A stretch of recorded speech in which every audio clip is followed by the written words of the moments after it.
Muy bien, alumnos, buenas tardes. Vamos a comenzar la clase. Hoy día tienen dos clases teóricas, esta de la región del dorso y la primera de osteología de la cabeza y de la cara. Muy bien, nosotros vamos a ubicarnos aquí en la región del dorso. La región del dorso corresponde a toda la columna vertebral, desde la primera vértebra cervical hasta el hueso sacro. Todo eso es columna vertebral.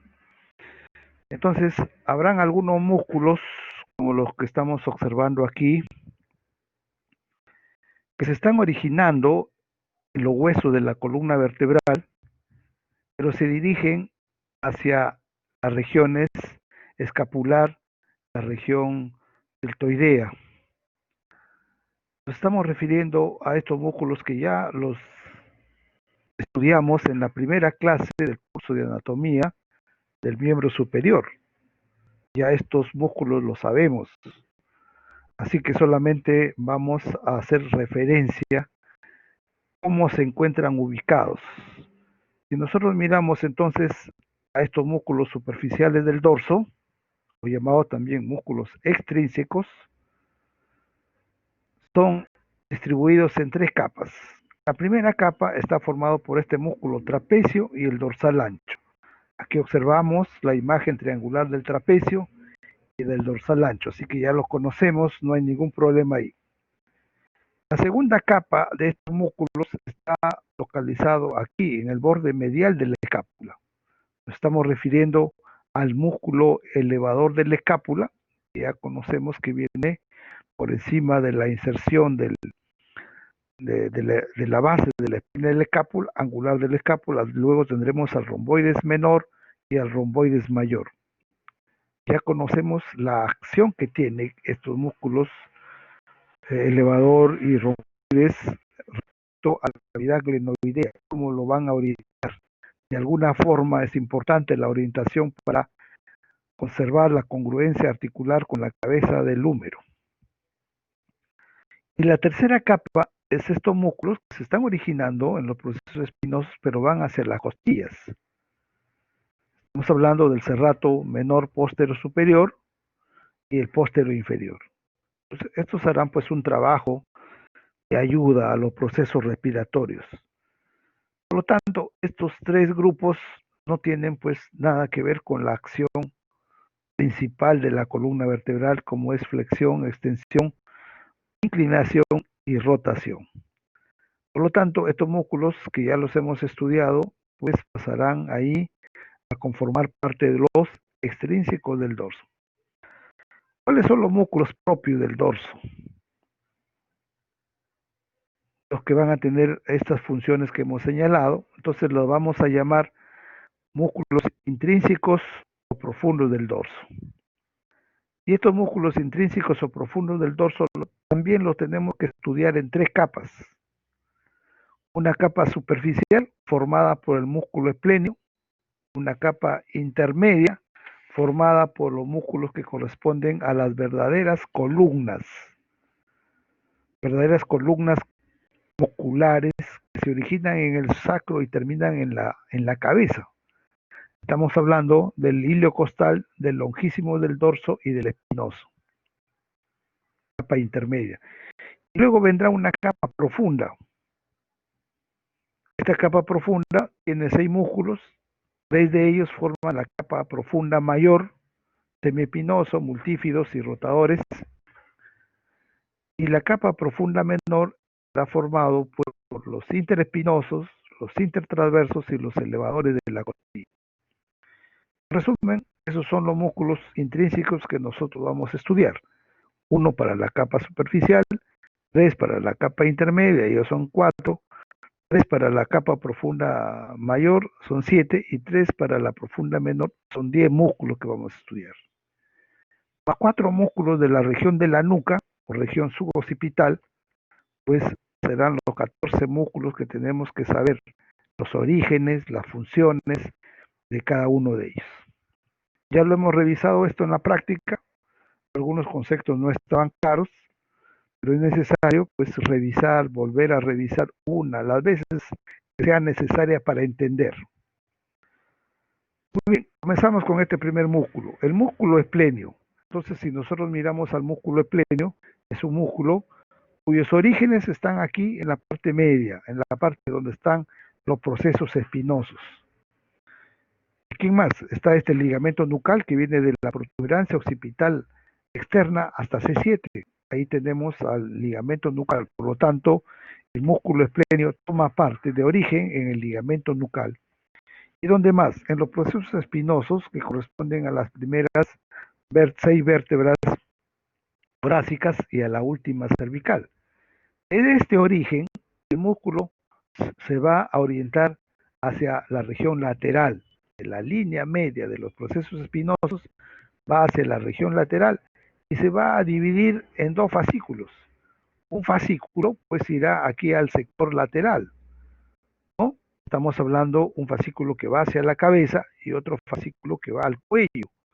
Entonces nosotros vamos a mirar que el fascículo que va a la cabeza, aquí, va a terminar pues en el proceso mastoide del hueso temporal, prominencia de hueso que lo podemos palpar detrás de la oreja, apófisis o proceso mastoides. ¿Y dónde más?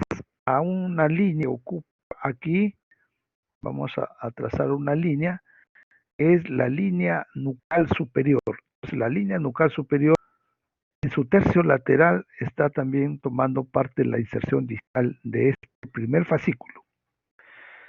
Esplenio de la cabeza. Luego viene el esplenio del cuello. Se dirige también hacia el lateral. Ya encontramos que va a llegar a los procesos transversos. ¿De quién? De las primeras 3 vértebras sales. Puede ser también de la cuarta, pero lo más frecuente es que llegue a C1, C2 y C3. A este fascículo se le va a llamar esplenio del cuello. Ambos fascículos, cuando se contraen en forma bilateral, son extensores, potentes extensores de la cabeza y del cuello. Pero si se contraen en forma unilateral, van a hacer pues una función propia de flexión lateral del cuello y de rotación de la cabeza hacia el mismo lado de la contracción. Primer grupo muscular. Ahora, si yo observo aquí en esta diapositiva, tenemos que mirar cómo estos músculos espléneos de un lado y de otro lado, ¿ya?, están siendo parte de este triángulo que vemos aquí pintado en azul. El triángulo de los esplenios. Hoy día todos los confundían con el triángulo suboccipital.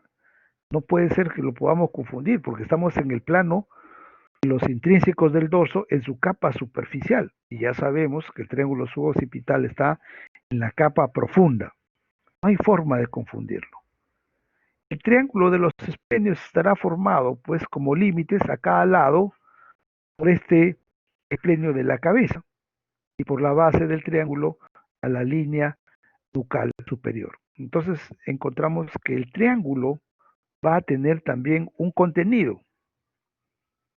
El contenido nosotros tenemos que encontrar aquí en este triángulo. Ya hemos señalado este músculo. Este músculo es el músculo semiespinoso de la cabeza. Un contenido. Segundo contenido, este nervio que aparece aquí. Este es el nervio occipital mayor. Nervio occipital mayor. Entonces, este nervio occipital mayor es la rama posterior de C2. Este nervio viene desde la profundidad del borde inferior, el borde inferior del músculo.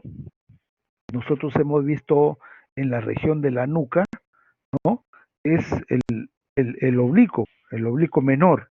Entonces ahí nosotros vamos a mirar que debajo del oblicuo menor, debajo de su borde inferior, va a salir la rama posterior de C2 que va a ir perforando a los músculos de la profundidad a la superficie para terminar perforando al trapecio y llegar aquí a la región posterior del hueso occipital, región posterior de la cabeza, inervación sensitiva. Entonces, en este trayecto, este nervio puede ser presionado y puede originar problemas de dolor en la región posterior, las llamadas cefaleas o migrañas en la región occipital. Muy bien, entonces, primer músculo, capa superficial, esplenio de la cabeza y del cuello. La segunda capa estará formada por estos músculos que están aquí como verdaderas columnas. El plano intermedio lo forman tres músculos, hemos dicho. El primero que vamos a graficar aquí en esta diapositiva, en amarillo, es el músculo iliocostal. En la parte intermedia, el longísimo del dorso, y en la parte medial, pegado a las apófisis espinosas o procesos espinosos, el músculo espinoso. Todos los tres músculos tienen un solo origen. Miren acá la cara posterior del sacro. Entonces ahí es un origen, la cara posterior del sacro, la cara posterior de la cresta ilíaca, la parte posterior de la cresta ilíaca. Los ligamentos que unen estas regiones, pues estarán los ligamentos sacroiliacos posteriores. Luego aparece en esta masa común, aquí en los procesos espinosos de las vértebras lumbares, generalmente de la cuarta, quinta lumbar. Bueno, este es entonces un punto importante para estos tres. ¿Cómo le vamos a llamar? La masa común. O este de origen es la masa común. Luego, de aquí se van a ir desprendiendo cada músculo. Observamos a este músculo en amarillo que va a ir ascendiendo y se le va a llamar el hilo costal lumbar. ¿Dónde termina el hilo costal lumbar? En el borde inferior de las 6 últimas costillas. Y luego sigue también en las costillas, porque va a ir al borde superior de las 6 primeras. Pero ya se va a llamar hilo costal torácico. Sus fascículos más delgados aparecen aquí, ¿no?, en azul, para ir a los tubérculos posteriores de los procesos transversos de las vértebras C4, C5 y C6. Y ahí terminó el hilo costal, no llega a la cabeza. Por lo tanto, este músculo tendrá pues una potencia importante junto con el otro hilo costal para ser extensores de la columna vertebral. Pero si vemos una función aislada, pues tenemos que observar que son flexores de la columna, flexión lateral de la columna. Primer músculo. Segundo músculo, lo tenemos acá. El origen va a ser el mismo. La masa común que habíamos dicho es para todos los tres. Entonces, este músculo se llama el músculo longísimos del dorso, ¿no? Asciende y toma una inserción aquí en la parte de las costillas, entre los tubérculos de las costillas y los ángulos de las costillas que están cercanos al proceso transverso de las vértebras torácicas. Ahí están las costillas. Hemos visto cuando hemos estudiado las vértebras cómo cada cuerpo vertebral tiene carillas articulares superiores e inferiores para las costillas, así como los procesos transversos para la parte posterior, cerca del ángulo de la costilla. Entonces ahí llega este primer trayecto de longísimos del dorso y toma el nombre de longísimos torácico. Pero las fibras van ascendiendo para ir a los procesos transversos de las vértebras cervicales. Ahí tomará el nombre de el longísimo cervical. Y en azul tenemos unas fibras más delgadas que ascienden hacia el cráneo. ¿A qué parte? Al proceso mastoides del hueso temporal, que se llamará pues longísimo de la cabeza.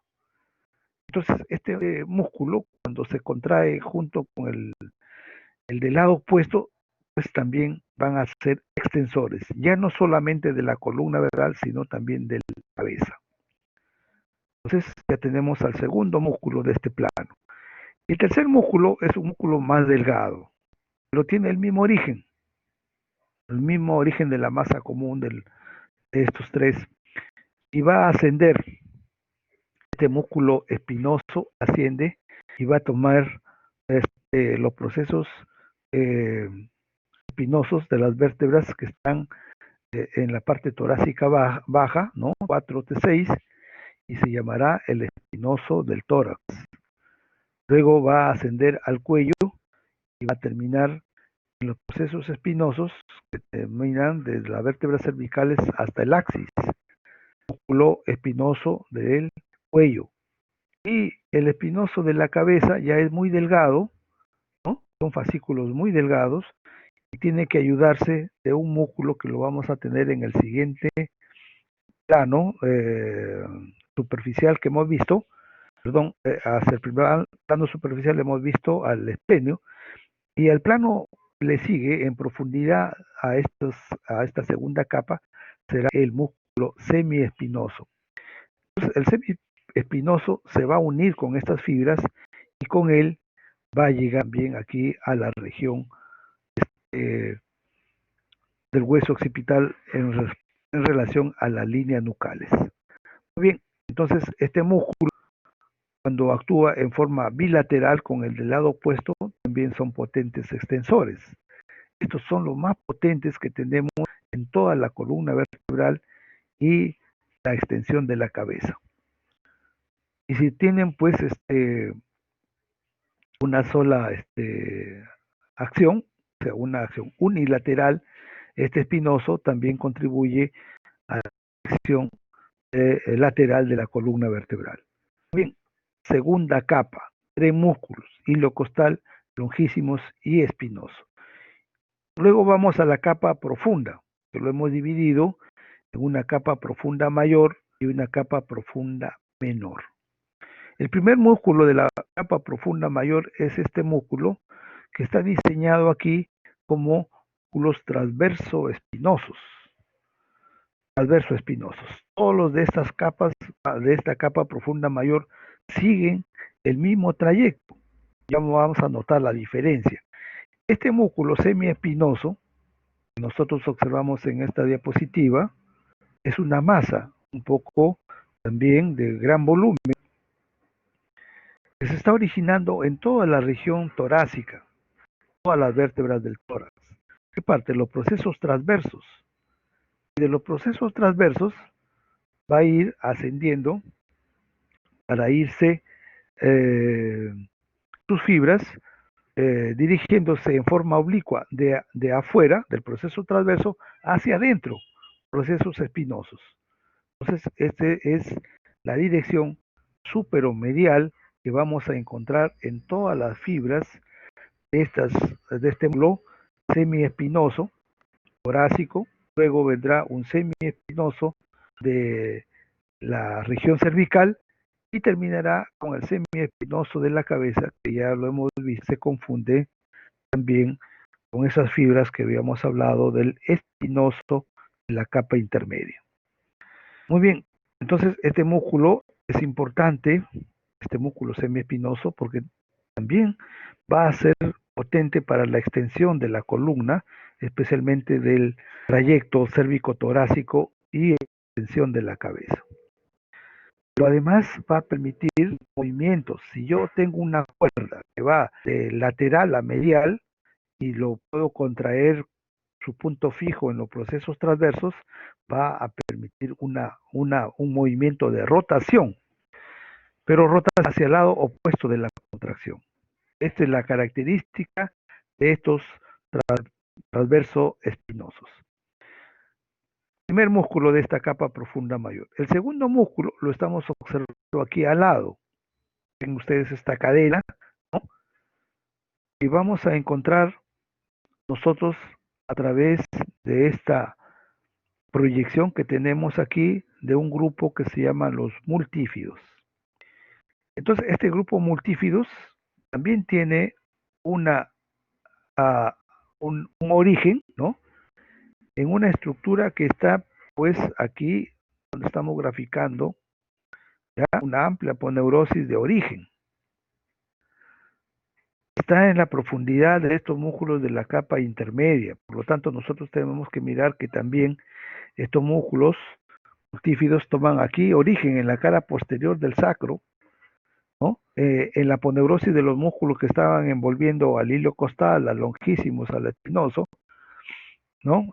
Los extensores de la columna, ligamentos sacroiliacos y toma parte también aquí en los procesos mamilares de las vértebras lumbares. Muy bien, pero su nombre lo dice, transverso espinoso.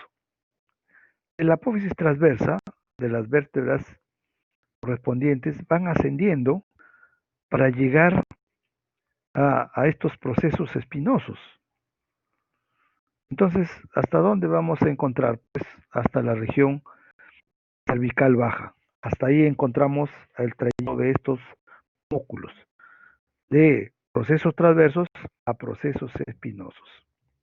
Muy bien, si están en forma secuencial, como vemos aquí esta gráfica, solamente se llamarán multífidos. Pero estos músculos pueden faltar en algunos sectores y ir un poco más arriba, saltando 2 vértebras o 4 vértebras por arriba y se llaman submultífidos. La frecuencia de la presencia de estos músculos es que los tengamos así en cadena como multífidos. Pero si nosotros observamos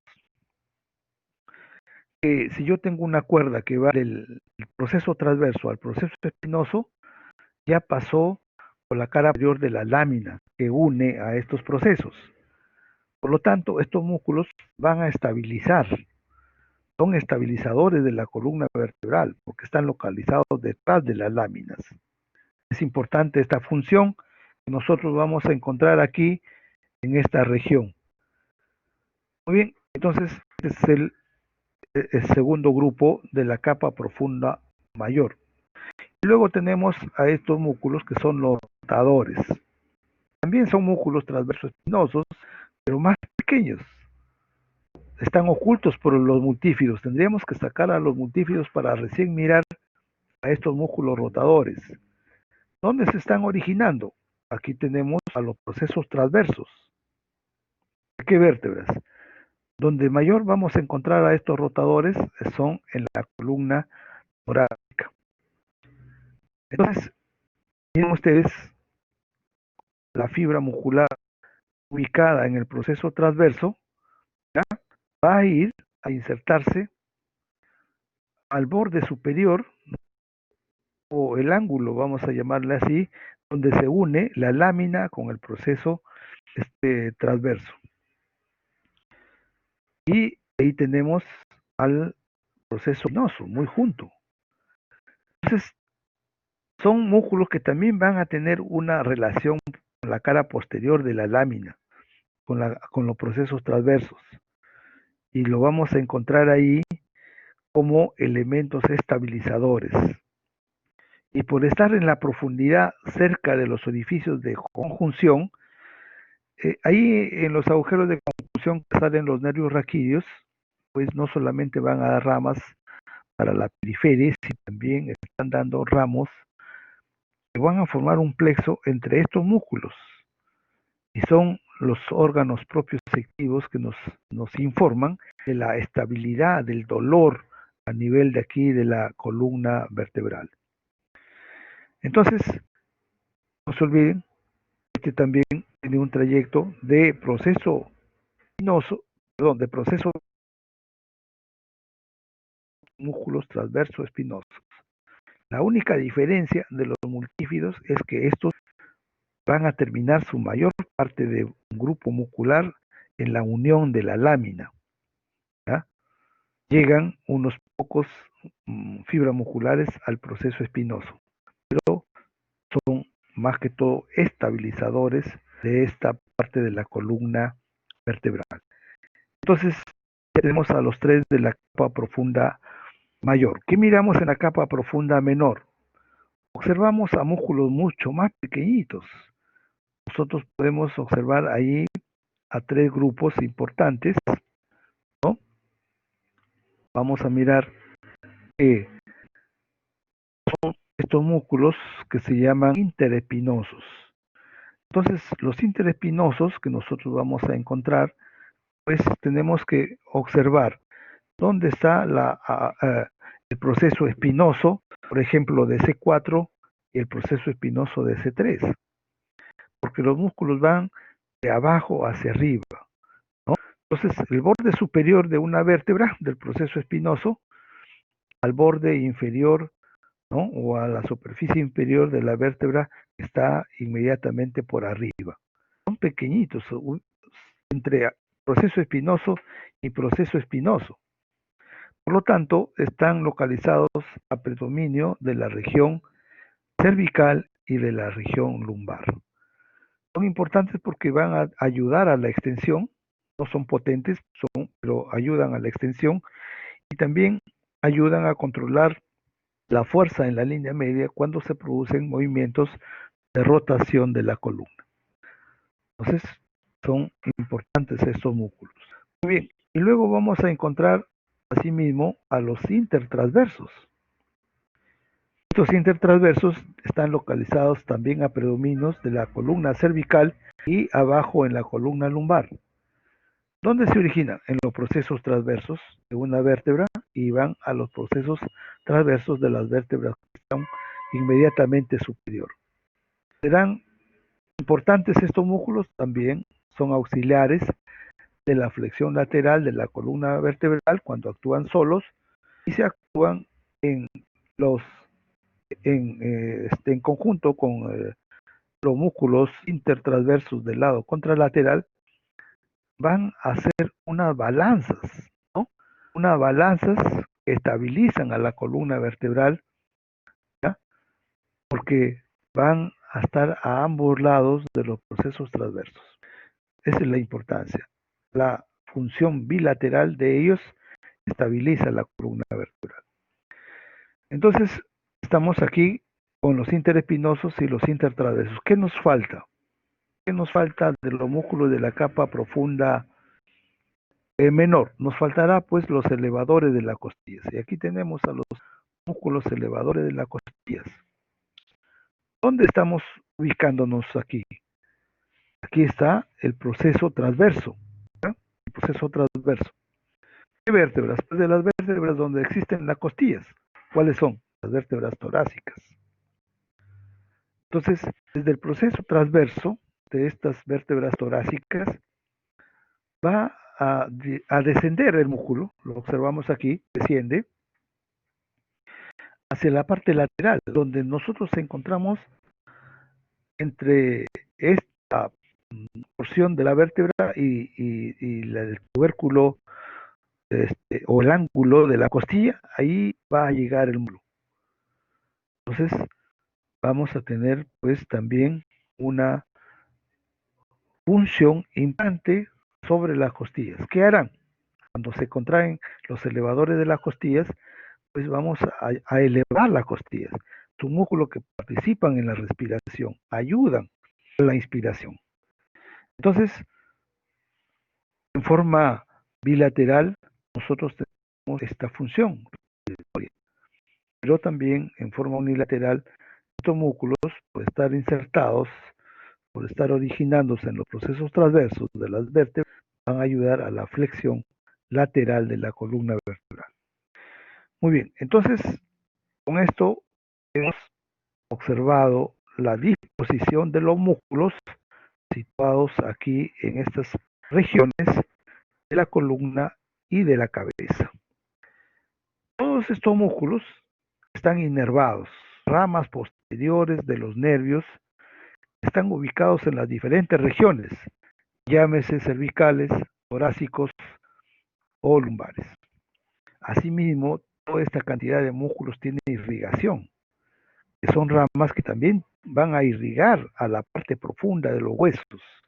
Si nosotros miramos, hay un arco vascular alrededor de la superficie anterior del cuerpo vertebral que se va a ir a dividir a las ramas que van a los procesos transversos y a los procesos espinosos.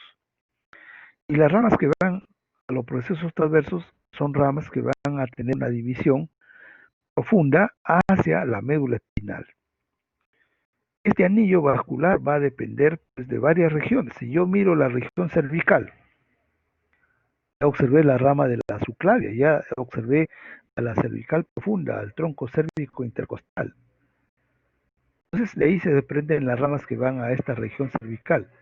Si observo a nivel torácico, ¿quién está ahí? Toda la torácica, ¿no? Aorta torácica, que va a dar ramos intercostales posteriores que son pues elementos vasculares que van a nutrir todo el sector torácico Si vamos a las lumbares encontramos pues 5 arterias lumbares que también tienen estos ramos que van a irrigar a estos sectores óseos y musculares de las vértebras y de los músculos localizados aquí en la región lumbar.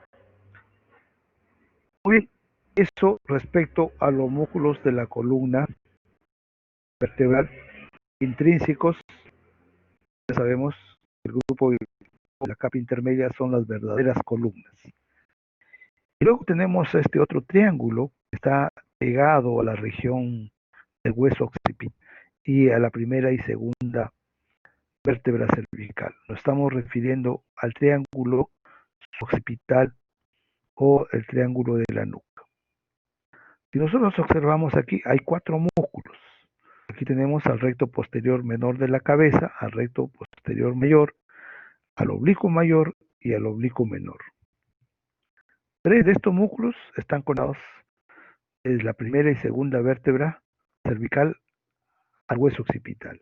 Uno, que es el oblicuo menor, no tiene inserción en la cabeza. Por lo tanto, nosotros tenemos que observar aquí cada uno de estos grupos, porque si no, estamos un poquito perdidos, como en la práctica. Hemos visto que este grupo, ¿no?, que tenemos aquí, de la parte ósea, está pues formada por este arco posterior de C1 y también el tubérculo posterior. Y luego vamos a encontrar la C2, donde ya tenemos un proceso espinoso incipiente, pero ahí lo tenemos. Estos 2 puntos de reparo. ¿Qué otro punto de reparo? Los procesos transversos. C1, proceso transverso de C2. ¿Qué más? Proceso transverso del otro lado de C2 y de C1. Y luego las líneas nucales. Entonces nosotros tenemos que considerar ahí. Los parámetros son importantes. No podemos nosotros de poder relacionar cada uno de estos parámetros para poder observar los orígenes, las inserciones proximales y distales, ¿no? Tenemos que deducir la información, yo puedo tener claro los conceptos. Muy bien, yo miro este recto posterior menor de la cabeza. ¿Dónde se está originando? Aquí, el tubérculo posterior, ¿no? Este sabemos que ya es el arco posterior de C1. ¿A dónde se dirige? Pues asciende y va a la parte medial o parte interna de la línea al inferior. Ahí mira. Primer músculo. Segundo músculo, recto posterior mayor de la cabeza. ¿Dónde se está originando? Entonces aquí está el proceso espinoso de C2. ¿De dónde va? A la parte lateral de la línea nucal inferior, recto posterior mayor de la cabeza. Luego tenemos a este músculo, el oblicuo menor. Ya sabemos que viene del proceso espinoso, tubérculo superior C2, y se va hacia el lateral. ¿A dónde va a ir? Al proceso adverso de C1.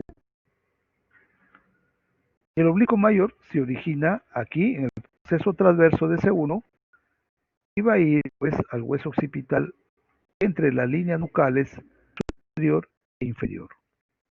Y por fuera observamos a estos ramos vasculares que corresponden a esta arteria que vemos aquí por fuera del triángulo, ¿no? Hace un momento estaban identificando este vaso de la arteria occipital como vertebral y no puede ser.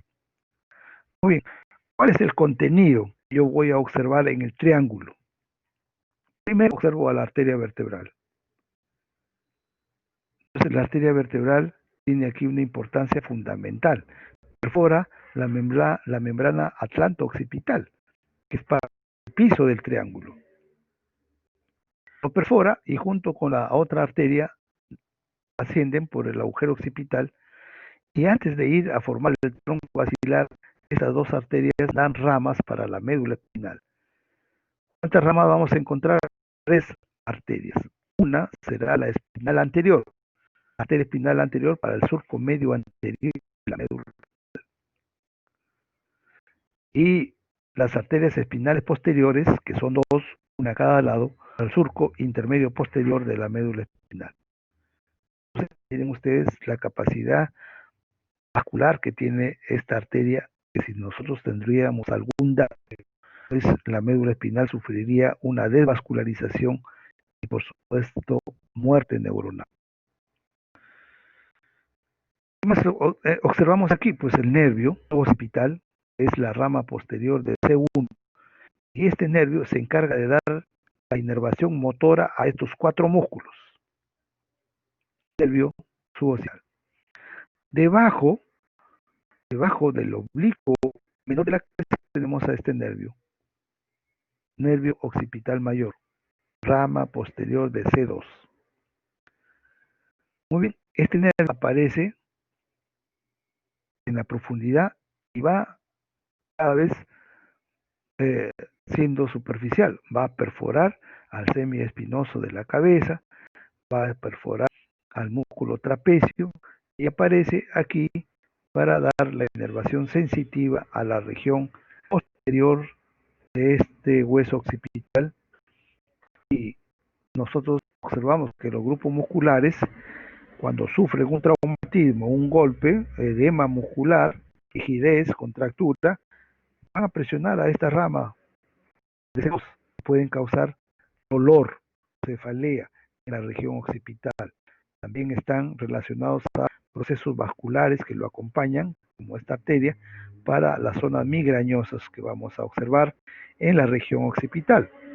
¿Y por qué? Porque cada una de estas arterias, tanto la arteria vertebral como las otras arterias, ramas de la carótida externa, siempre van acompañados de un filete nervioso. La cadena simpática, ya hemos visto con sus 3 ganglios cómo va a dar ramos. Entonces habrá pues un ramo que va a acompañar a la arteria vertebral, otro ramo que acompaña a la carótida externa con toda su rama. No solamente la cadena simpática, sino también el parasimpático. Entonces vamos a tener los vasoconstrictores o vasodilatadores sobre las arterias. Muy bien, entonces esto es lo que podemos sacar de utilidad de esta diapositiva. Esto es un esquema que muestra lo que hemos dicho. El piso o suelo del triángulo está esa membrana que estamos observando aquí, ¿no? Más su arco posterior. Y aquí, cubriendo al triángulo, estará pues este músculo que hace un momento acabamos de ver en la anterior diapositiva, que es el semiespinoso de la cabeza. Bien, si nosotros reparamos en los lugares de inserción proximal y distal, pues vamos a mirar que cada uno de estos grupos musculares cumple una función importante, ¿no? Los que van a la cabeza, pues van a tener todos una participación como extensores de la cabeza. Algunos serán inclinadores, otros rotadores, pero este músculo oblicuo menor no llega a la cabeza. Por lo tanto, no participa en la extensión de la cabeza. Muy bien, aquí observamos en este preparado anatómico a esta arteria, está por fuera del oblicuo mayor, de la arteria occipital, la arteria vertebral dentro del triángulo, oblicuo mayor, oblicuo menor, recto posterior, mayor es este músculo, donde está el puntero, aquí se ha corrido la flecha, esta debe estar aquí, donde está la pinza. ¿Ya? Este es el recto posterior menor de la cabeza. Y esto es lo que nosotros tenemos que observar, cómo los músculos, de acuerdo a su lugar de origen, permiten realizar una función. El recto posterior menor solamente será extensor. El recto posterior mayor será extensor y rotador de la cabeza, de la cara, hacia el mismo lado de la contracción, porque llega a la parte lateral de la línea nucal. El oblicuo mayor es extensor y va a dar una inclinación de la columna vertebral al mismo lado de la contracción. El oblicuo menor solamente rotador de la cara hacia el mismo lado de la contracción. Todos están inervados por el ramo posterior de C1. Y tengamos aquí en cuenta este nervio. Este es el trayecto del nervio occipital mayor. Este es el oblicuo menor. Debajo, en su borde inferior, está apareciendo C2. Entonces, En el triángulo ya hemos visto C1, acá C2, y así sucesivamente podemos disecar en el cadáver todos los nervios de esta región para mirar su trayecto. Es importante entonces que tengamos en cuenta el camino, el recorrido que siguen los nervios para poder observar un eventual compromiso en el caso que tengamos alguna patología nerviosa, sensitiva o motora de este sector de la columna vertebral. Bien, luego observaremos un vaso que está muy profundo, aquí cercano a lo que hemos visto de este triángulo, y va a ser esta, mira, la vena yugular posterior.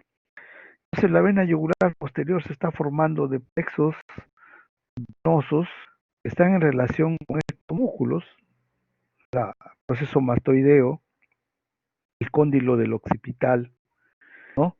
Vena condílea posterior, las venas occipitales profundas, toda la región posterior del grupo occipital, las venas que rodean al agujero magno, alrededor de una malla circular de venas plexiformes, las venas intrarraquídeas, todas ellas forman este tubo que va a ser la vena yugular posterior. Desciende esta vena de la región posterior, perfora las fascias, va a ir hacia adelante para terminar en el tronco venoso brachiocefálico.